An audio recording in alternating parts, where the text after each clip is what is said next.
Le projet de la reconversion des prisons de Lyon est un projet assez extraordinaire de réouverture d'un patrimoine longtemps méconnu des Lyonnais, puisque c'est un lieu d'enfermement, un lieu carcéral,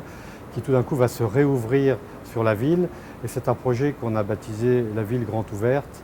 puisque justement on va pouvoir s'y dérouler une vie intérieure, à la fois sur la programmation, puisqu'on va avoir sur l'îlot Saint-Paul la faculté catholique qui va s'y implanter, et puis sur l'îlot Saint-Joseph, une diversité de programmes avec des logements sociaux, logements en accession, logements d'étudiants,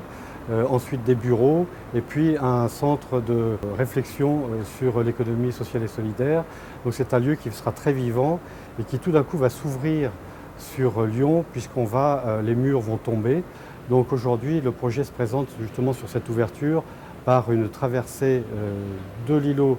Saint-Paul, donc du public, qui va pouvoir aller à l'îlot Saint-Joseph, dans lequel on va pouvoir avoir des lieux, notamment des jardins, sur lesquels les Lyonnais vont pouvoir avoir accès. Il était intéressant dans cette confrontation entre histoire et modernité de pouvoir conserver le mur d'enceinte par une trace. Donc sur 1,50 m, on va conserver ce mur en pierre existant, sur lequel on va délicatement poser une architecture relativement contemporaine,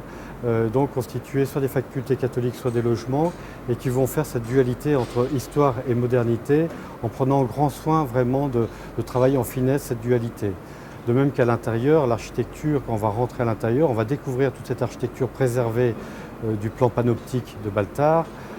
et puis de la prison Saint-Joseph, et on va venir recréer une architecture contemporaine autour et qui va créer un vrai dialogue entre histoire et modernité.